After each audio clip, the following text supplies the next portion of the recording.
Hello, this video is going to deal with functions in PostgreSQL. It's only going to deal, this one, with calculations and math functions. I will do a separate video for date and time functions, for string functions, and for aggregate functions, which will include both of those last. So this one will be performing calculations and using math functions. Just a reminder that this is all from my book Learning SQL on PostgreSQL, and this is from chapter 3. So let's go to PG admin. I have already copied some queries for this because watching me type is a painful process. Couple of things to note: algebraic order of operations matters, and it describes what happens in this query here. So we get 11, and we get 11 because it does 2 times 3 first, because multiplication has a higher precedence than addition or subtraction, which equals 6. And then it does the division, and because it's an integer, it ends up with a 0. So what happens is we do 5 plus 6 minus 0 equals 11. Now, if I add a decimal point to that, it turns it into numeric. And then we get 10.75, because then the division can happen because it returns a decimal part. All right, parentheses control help you control the order of operations. Anything in parentheses happens first. Anything in multiple parentheses, you work from the innermost out. This is just like algebra or any other programming language. So this one will give a very different answer because it has got a much deeper set of parentheses. Now, when you're doing math, generally you don't want to just do math. SQL is certainly not a very good calculator, but you will probably want to do math on your columns, your numeric columns, at different times. In this case, I'm dividing the donation amount from donation by 9 to show what the amount is that will be reserved for the institution as opposed to given to the charitable causes. And you'll see that it's out of 500, 55 is reserved, out of 2,500, 277, etc. Notice all the decimal points. If you wanted to control that, you could round it. I do not know why round is not color-coded, but it is a function.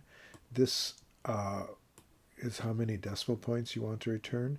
If you do not include a number here, if you just said donation amount divided by 9, it would assume 0 decimal points. But here we're assuming 2 decimal points. So when I do that, you'll see that it does, in fact, return 2 decimal points and round it. It does round. So this 6 is because the next digit is a 5. So it rounds up. So there are a couple of other things that we can do. This is the raw value here. There's a round, which we just did, except I'm not giving it any digits there, so it's going to round to 0. Floor always returns to the lower number, and ceiling always rounds. So basically floor rounds down and ceiling rounds up. So we'll take a look at those. Also, I should probably note that the typical way you do a function is there's a function name, and then there's what the function is going to deal with. Function name, what the function is applying to, function name, what it's applying to. There's another, this isn't technically a math one, but it allows you to take a number and format it as a character. So the arguments that it takes here is what is the number that you're going to format, and then what is the formatting string. And our formatting string has a $sign, that's a literal character, and then it has 4 nines with a comma. These are for any number digits, whether they exist or not.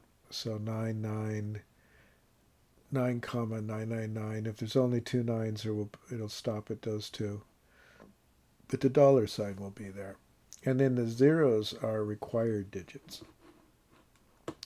So let's look at those. See, there's two zeros there even though there's no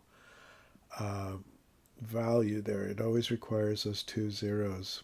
And in here it breaks those out into the... So that is the two character one. There are a few others that I would like to show you from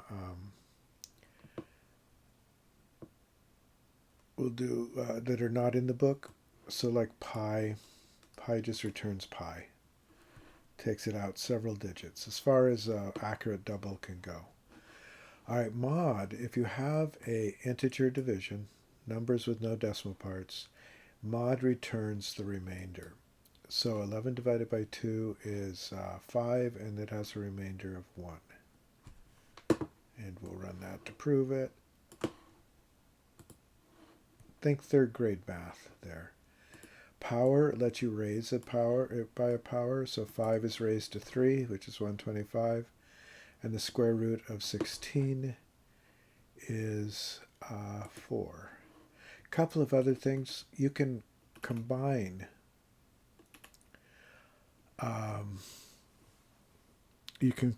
functions. For instance, you could do... I'm going to just real quickly combine something here. I'm going to do 2 car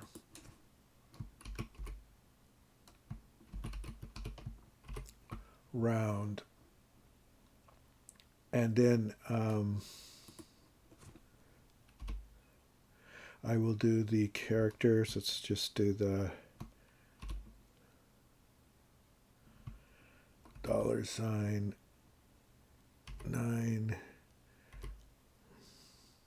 comma 999, and then close that parentheses. So we have the internal round, and then we have the external to character, which needs an underscore there. And it will work. So having those two, you can have functions inside of functions. It's not a problem. All right, I think that is all. And the next video will be on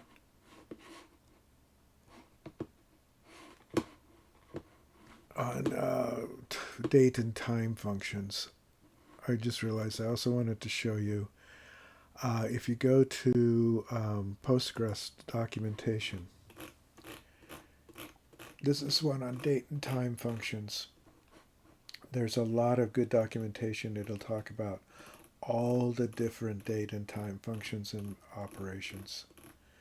More than you ever wanted to know. But it also has examples. It's actually really the